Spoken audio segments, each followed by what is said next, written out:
Petri Wine brings you Basil Rathbone and Nigel Bruce in the new Adventures of Sherlock Holmes.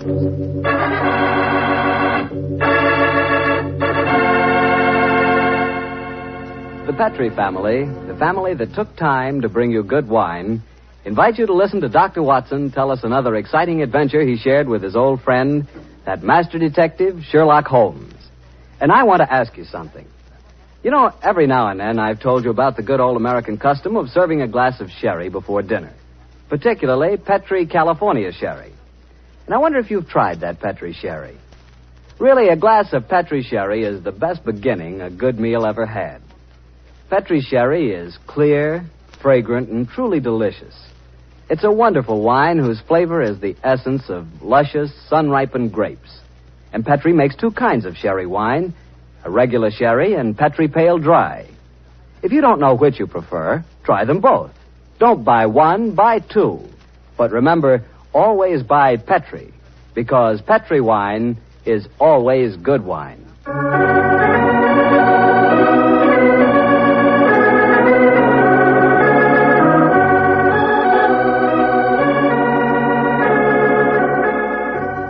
Well, I'm sure Dr. Watson's ready for us. Let's go in and join him, shall we? Come in. Good evening, Mr. Boucher. Good evening, Doctor. Quiet, Willie. Quiet, Boucher. Lie down. The dogs seem very pleased with themselves tonight. Did they have a good day? Yes, the three of us did, my boy. Go on, run off out in the patio. I took a 7-iron and some old golf balls on the beach this afternoon. I improved my game, I think, and the dogs had a great time chasing the golf balls. On the way home, the little rascals had a furious battle with an elderly pelican, so their day was complete. I'll have to join you on one of your afternoon strolls, Doctor. You and the dog seem to have so much fun. Oh, I'll be glad of your company, Mr. Bartell. Well, draw up your usual chair, and I'll get on with tonight's Sherlock Holmes adventure. From the hint you gave us last week, I guess a Frenchman played a prominent part in the story? Yes, indeed he did, Mr. Bartell. His name was Francois Lavillard, and he was a detective of some note in his own country. The time my story begins, it was in 1889, to be exact. Lavillard had come over to London to discuss with Holmes the difficulties of translating some of his monographs into the French language.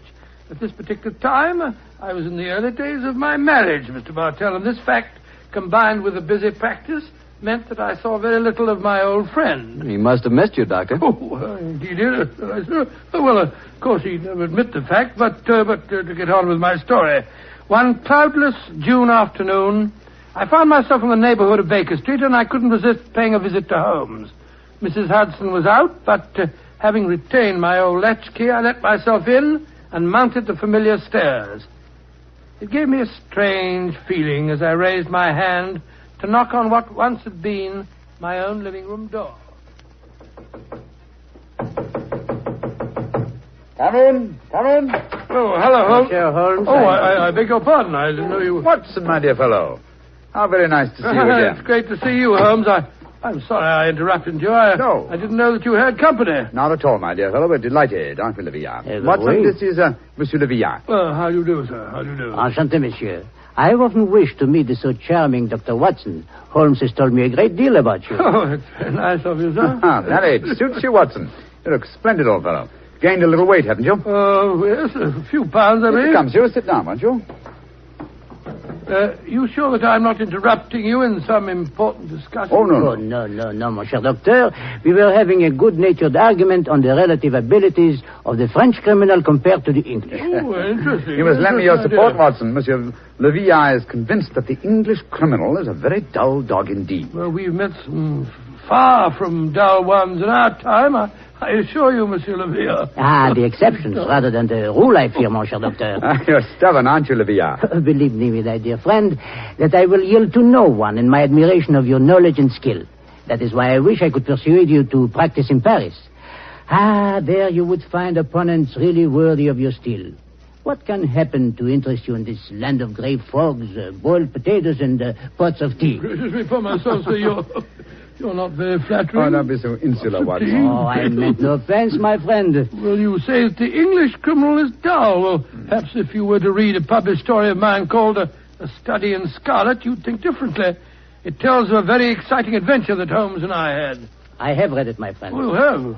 An extremely gripping story, but surely you will admit that the crime was essentially of American origin. He's right, Watson. He's perfectly right, dear me. What can I do to vindicate the dishonor of the London criminal? Let me see. Oh, yes, of course. A copy of today's Times. That's fine. I shall introduce you to a section known as the agony column. Where is it now? Oh, yes, here we are.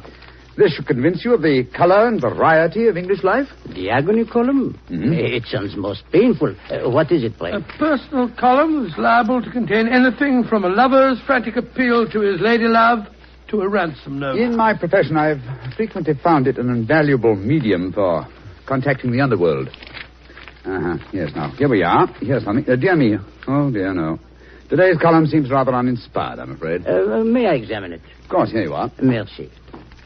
If the lady who helped my little boy across the road at the corner of Threadwell Street and High Auburn last Wednesday at 4 will get in touch with Box 845, she will learn of something to her advantage. We can be more colorful than that in Paris, my friend. Yes, I think we can do better than that, too. Yeah, look at this, will you? The printer must have been half asleep when he set up the type for this advertisement.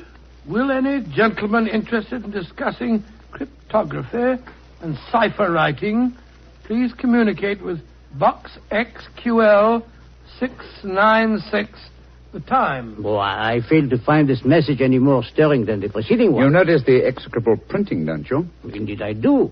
It is all mixed up. The first word, will, starts with a capital W and a capital I. The second word, any, starts with a small a, and then has a capital N and Y. It is a shocking example of typography. And when it occurs in a paper noted for its excellence in typesetting, one realizes that this is no mistake. What do you mean, huh? This is undoubtedly a code message. Come now, my friend. I defy even you to make a mystery out of a printer's negligence. I accept your challenge, my dear Levian. If you recall, the Baconian bilateral cipher depends upon the use of two sizes of type. If we group the letters in units of 5, the arrangements of small and capital letters within the group should give us the message. Now, let's see. 2 capitals followed by 3 small gives us the letter H.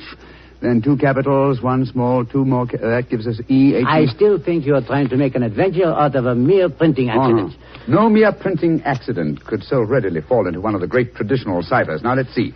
This message reads H-E-L, help, Q, too small, Q-U-I, quilter, help, quilter, L, too small and large, elms, help, quilter, elms, there it is, yes, penge, help, quilter, elms, penge. Help, quilter, elms, penge. What does that mean? Presumably that a man named Quilter, who lives at a house called the Elms, in the village of Penge, needs help. I see it now. A helpless victim held prisoner. He smuggles out this message as a harmless personnel, with strict instructions that it be printed on this art form. He knows that the amateurs of cryptography, to whom it is addressed, will decipher this call for help. Et voilà. Monsieur Villa, you seem ready to grant that adventure can exist in London, after all. The advantage, my dear Watson, of a more mercurial temperament than we Englishmen possess. Well, Levian, what about it? Shall we set off for Penge and rescue the ingenious Mr. Quilter from whatever dire fate awaits him in the elms? I'm all impatience. Splendid. Watson, I suppose you're too busy to join us. Too busy? Well, in your practice, I'm sure that you have patience to attend to. Yes, of course. Yes. As a matter of fact, I have 2 further visits to make today. One to a peppery old miser who has gout, and the other to a wealthy society woman who has acute attack of hypochondria, as they call it. The 2 places with them to hell with both of them. I'm coming with you, Holmes, if you want me. Bravo, Watson. Then grab your hat and coat. The game's afoot.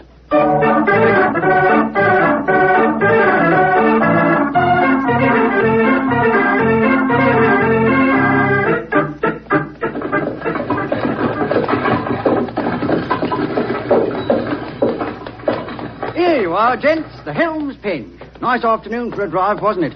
Afraid it'll cost you 15 bob, though. There's a sovereign for you. You can keep the change. Oh, me, thank you, Governor. Top of the evening to you, gents.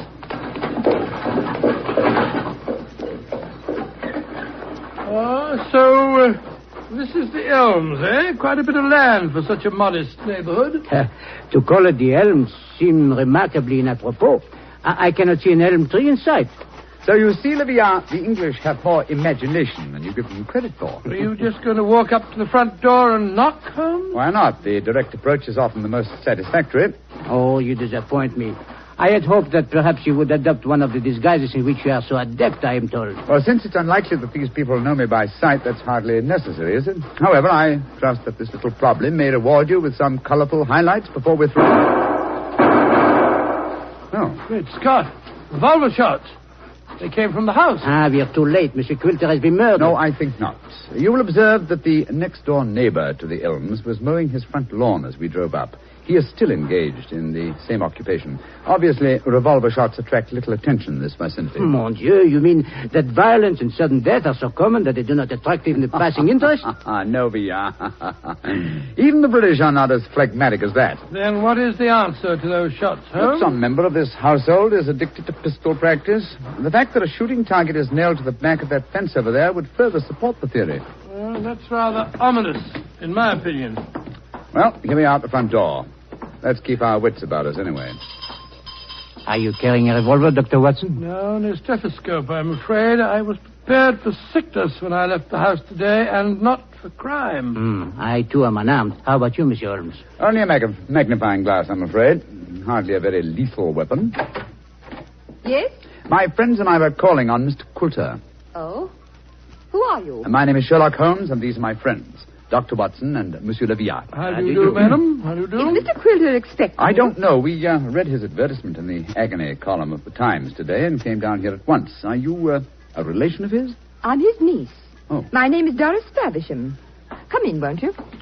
Miss Faversham, I suppose it is. Yes, Doctor. It's Miss Faversham. We heard 3 revolver shots as we were walking up the driveway. They gave us quite a start. Yes, mademoiselle. We were afraid that we might have arrived at the time of tragedy. Yes, indeed. Tragedy? Oh. My hobby is revolver shooting. I was doing some target practice in the back garden as you arrived. Revolver shooting, Miss Faversham. How very interesting. I flatter myself that I'm something of a marksman myself. Oh, really? Mm-hmm. Well, perhaps we can have a match.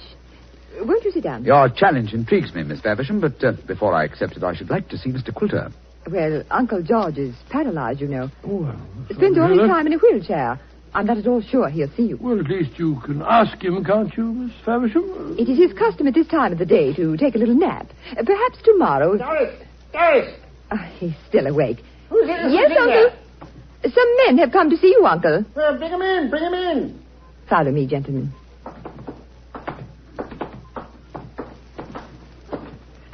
Uncle, this is Mr. Sherlock Holmes, Dr. Watson, and Monsieur Leviat. and Monsieur Leviat. How do you How do, do you do, sir? How do you do? Sherlock Holmes, eh?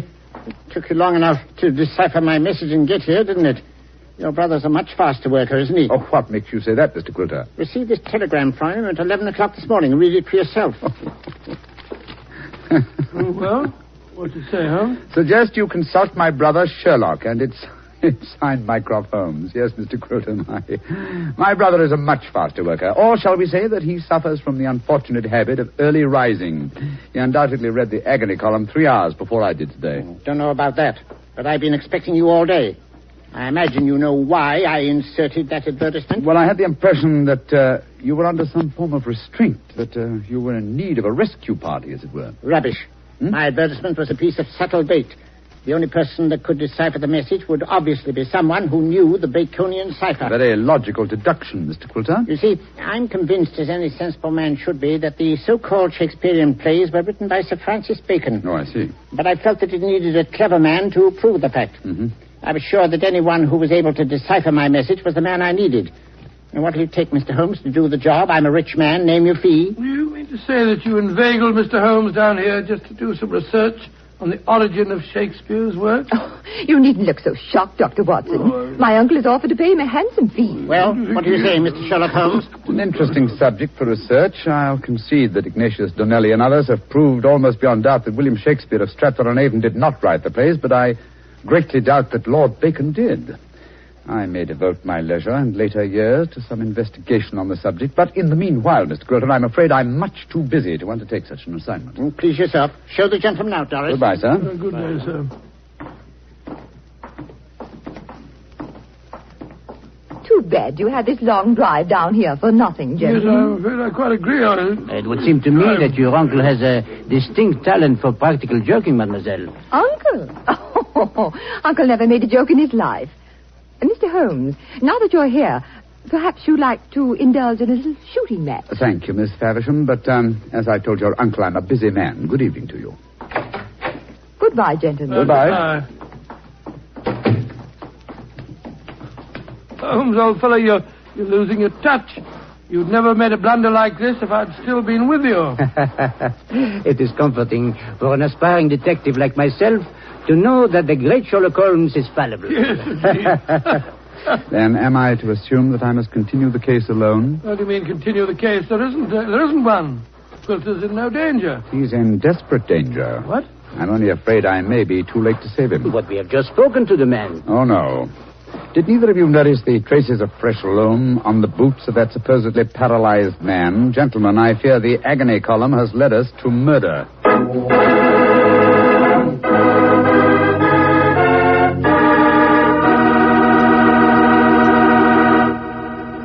You'll hear the rest of Dr. Watson's story in just a second.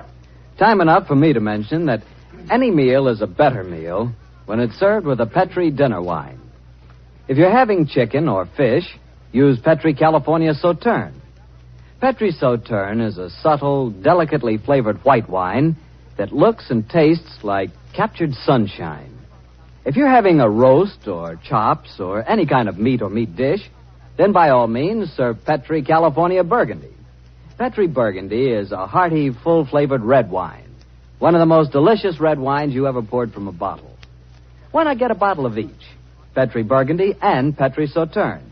Then, no matter what you have for dinner, you'll surely have the right wine, a Petri wine. Well, Doctor, why did you have to break off your story there? Well, I had to break it off somewhere, Mr. Bartell, and that seemed to be the most exciting spot. It certainly was. I was convinced that the great Sherlock Holmes had been fooled for once. What happened next? Well, my boy, needless to remark, we did not get into a cab and go back to London, but let me pick up the story at the same place that I broke it off. As Holmes said... Gentlemen, I fear the agony column has led us to murder. Murder? There was fresh earth on the soles of his boots, you say? Distinct traces, proving that the man in the wheelchair was not paralyzed. And that man, whoever he is, was impersonating Quilter to put us off the track. And the real Quilter may have been killed, eh? I'm afraid so. Let's stop here for a moment, shall we, while we make our plans. This hedge will hide us from the house in case they're watching from the windows. Now, this isn't a hard picture to reconstruct. There undoubtedly is, or was, a paralyzed Baconian scholar named Quilter. He managed to smuggle out that ingenious plea for help, but Mycroft's unfortunate telegram gave the game away. Mm-hmm. I see it now. The people in there, holding him prisoner, forced him to reveal what he has done, eh? What they may have done to him, heaven alone knows. One of the criminals, guessing from the telegram that I might appear on the case, posed as the crippled Quilter. What's our next move, Holmes? Remember that singularly unattractive young lady skilled with a revolver? We must search the grounds as unobtrusively as we can. Search the grounds? For what? I can answer that question, Monsieur Docteur. We search for signs of the freshly turned earth of a grave.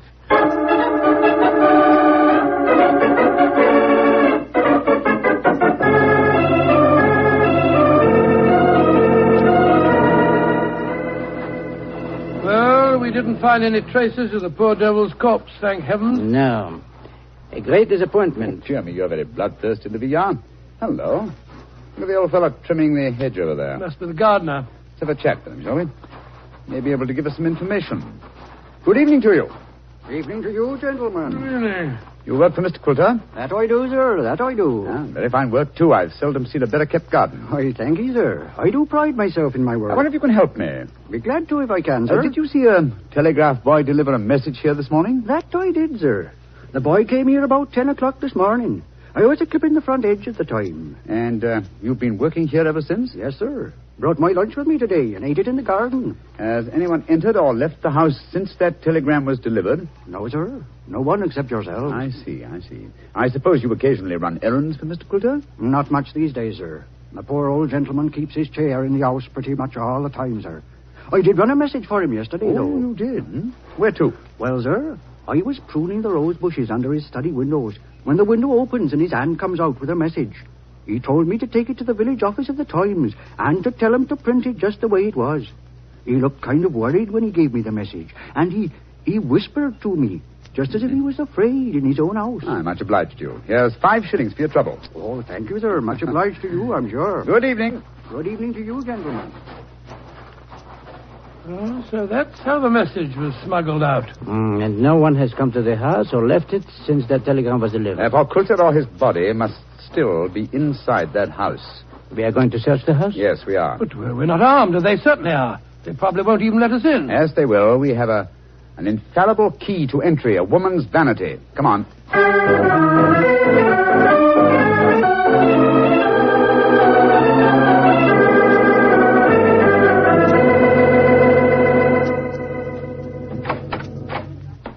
Oh, so you came back. I thought you wouldn't be able to resist my challenge to a pistol match, Mr. Holmes. Exactly, Miss Faversham. We had difficulty in finding a cab and decided to take a train back to London. It was an hour's wait, so I thought I'd accept your challenge. Good.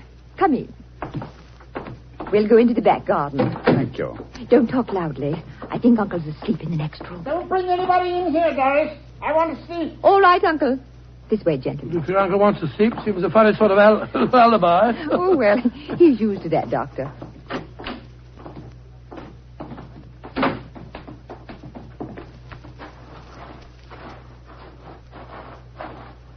Here we are. This is the 50-yard range, Mr. Holmes. 3 shots. Best aggregate score wins. How much do you want to bet? You name the stake. Name the stakes, Miss Faversham. A sovereign? Certainly. You take the first 3 shots? Very well. I must just check that it's loaded. Yes, 6 bullets. All right, here I go.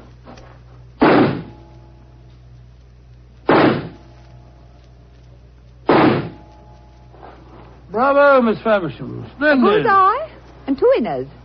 I can do better. Your turn, Mr. Holmes. Doris, who are these men? Friends of mine. I'll introduce you in a minute, Geoffrey. We're in the middle of a match at the moment. Your turn, Mr. Holmes. The revolver, please. Here you are. Thank you. You're sure you know how to handle a revolver? Oh, quite sure, thanks. And why are you pointing it at me? Because I want you to raise your hands above your head. You too, whatever your name is. Doris, who are these men? Put up your hands. I shan't hesitate to shoot, I assure you. Come on. That's it. What in heaven's name do you think you're up to? Finding out what became of the real Mr. Quilter. Search the man, Watson. Right you are, Holmes. Here, go into the house, will you, and search it.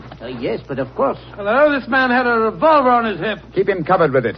Here, stand still, you. Now, sir, who are you? From your resemblance to the man in the wheelchair that we saw earlier, I should say that you're a member of the same family. We're both relatives of Mr. Quilter. That's right. My name's Davies. I'm from the Australian branch of the family. Relatives, yes. And doubtless you stood to inherit his estate in the event of Quilter's death. You moved in on this defenseless old man, terrorized him, lived off him, and finally found it necessary to destroy him. You're talking absolute rubbish. You're telling the truth and you know it. I can tell by your expressions. Move back into the house, both of you. Come on. And keep your hands raised.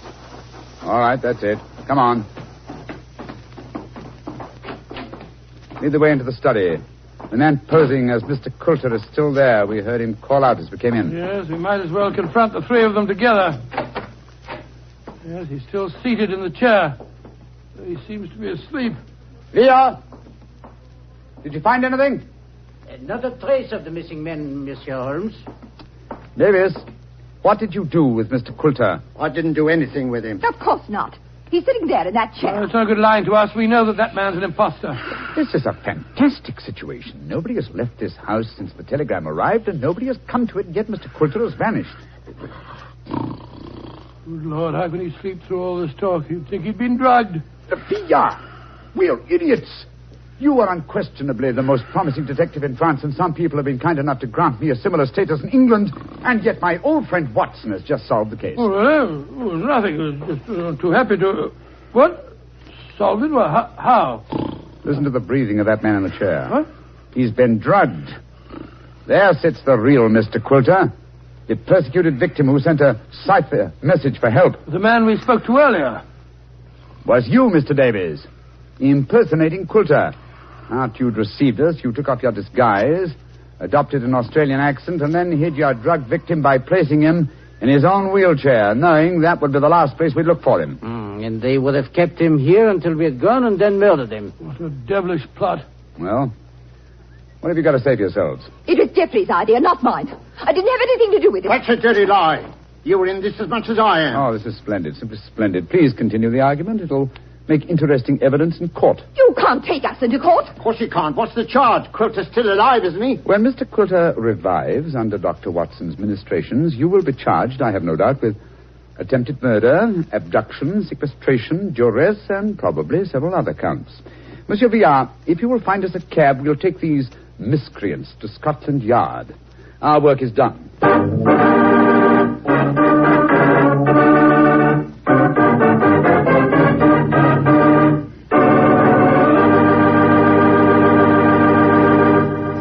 Well, Doctor, that was a fine story. What are you fidgeting for? Fidgeting me? Well, I'm expecting a guest. I thought I heard him just now at the front door. A guest? Now, you're being as mysterious as Mr. Holmes. Oh, not quite. You see, come in. Dr. Watson, how are you old rascal? Gregory, my boy, it's great to see you again. Mr. Bartell, meet my friend, Mr. Gregory Hood. Not the Gregory Hood. Mr. Bartell, I like the way you say that. Yes, Mr. Bartell, this is the Gregory Hood. Mr. Bartell, if you listen to Dr. Watson, he'll lead you to believe I'm much more important than I am. I'm quite a simple person, really. I'm kind to dogs, just love little children, and always help old ladies cross the street. I also know how to make a fire by rubbing two sticks together. Yes, and unlike my old friend Holmes, you pretend to know very little about criminals and crime, and yet you're one of America's outstanding criminologists. So I've heard. A hobby, Mr. Bartell, a hobby. My real business is importing, headquarters San Francisco. Need any old masters? Perhaps I can sell you a nice piece of jade, or would you rather have a bit of old Balinese sculpture? Now, wait a minute. This is all a little too fast for me. Yes, you learn that Gregory is a little too fast for everybody. But, Mr. Bartell, I'm sure you'll get to know Mr. Hood a good deal better. You see, as I've told you, I've always wanted to take a trip back to England, and now I have a chance to do so. But, Doctor, won't I see you again? What about our stories? Oh, I shall be back in the fall, but meanwhile, I've asked Mr. Gregory Hood to get together with you at this time every week and tell you some of his experiences. Which, of course, makes me feel very important. Mr. Hood, as you know, has been involved in many famous cases dealing in crime. His importing business and his hobby criminology are a strange combination. I learned that he keeps a diary of these cases, and it's a fascinating book. The case book of Gregory Hood. The case book of Gregory Hood. Sounds intriguing. Intriguing? It certainly is. Thank you.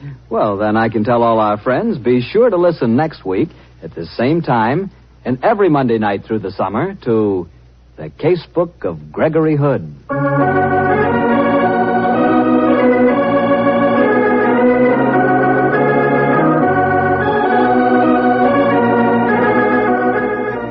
Tonight's Sherlock Holmes adventure was written by Dennis Green and Anthony Boucher and was suggested by an incident in Sir Arthur Conan Doyle's story, The Sign of Four. Music is by Dean Fossler. Mr. Rathbone appears through the courtesy of Metro-Goldwyn-Mayer, and Mr. Bruce through the courtesy of Universal Pictures, where they are now starring in the Sherlock Holmes series.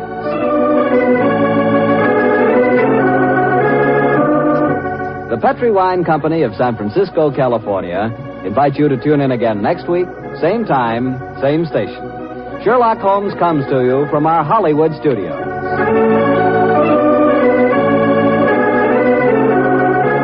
This is Harry Bartell saying goodnight for the Petri family. This is the Mutual Broadcasting System.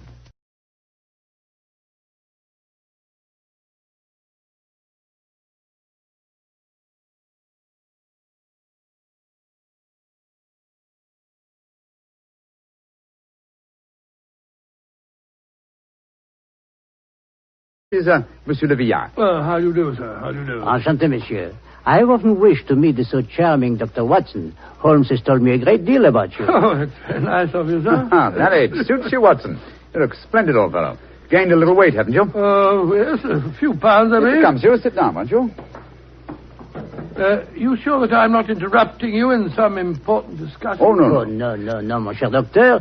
We were having a good-natured argument on the relative abilities of the French criminal compared to the English. Oh, interesting. You must lend me your support, Watson. Monsieur Le Villard is convinced that the English criminal is a very dull dog indeed. Well, we've met some far from dull ones in our time, I assure you, Monsieur Levere. The exceptions rather than the rule, I fear, mon cher docteur. You're stubborn, aren't you, Levere? Believe me, my dear friend, that I will yield to no one in my admiration of your knowledge and skill.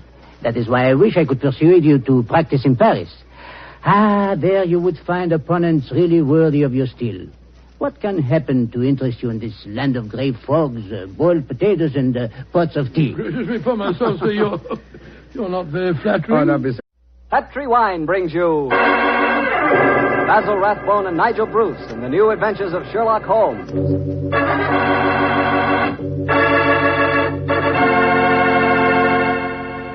The Petri family, the family that took time to bring you good wine, invite you to listen to Dr. Watson tell us another exciting adventure he shared with his old friend, that master detective, Sherlock Holmes.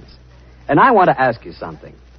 You know, every now and then I've told you about the good old American custom of serving a glass of sherry before dinner, particularly Petri California sherry. And I wonder if you've tried that Petri sherry. Really, a glass of Petri sherry is the best beginning a good meal ever had. Petri sherry is clear, fragrant, and truly delicious. It's a wonderful wine whose flavor is the essence of luscious, sun-ripened grapes. And Petri makes two kinds of sherry wine, a regular sherry and Petri Pale Dry. If you don't know which you prefer, try them both. Don't buy one, buy two. But remember, always buy Petri, because Petri wine is always good wine.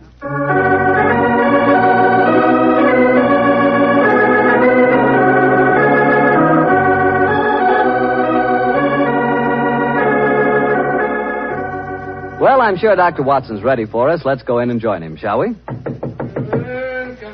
in. Good evening, Mr. Bartell. Evening, Doctor. Quiet, Willie. Quiet, Monty. Lie down. The dogs seem very pleased with themselves tonight. Did they have a good day? Yes, the three of us did, my boy. Go on. Run off out in the patio. I took a 7-iron and some old golf balls on the beach this afternoon. I improved my game, I think, and the dogs had a great time chasing the golf balls. On the way home, the little rascals had a furious battle with an elderly pelican, so their day was complete. I'll have to join you on one of your afternoon strolls, Doctor. You and the dog seem to have so much fun. Oh, I'll be glad of your company, Mr. Bartell. Well, draw up your usual chair, and I'll get on with tonight's Sherlock Holmes adventure. From the hint you gave us last week, I guess a Frenchman played a prominent part in the story? Yes, indeed he did, Mr. Bartell. His name was Francois Lavillard, and he was a detective of some note in his own country. The time I stored... Insular Watson. Oh, I meant no offense, my friend. Well, you say that the English criminal is dull. Well, perhaps if you were to read a published story of mine called A Study in Scarlet, you'd think differently. It tells of a very exciting adventure that Holmes and I had. I have read it, my friend. Oh, you have? An extremely gripping story, but surely you will admit that the crime was essentially of American origin.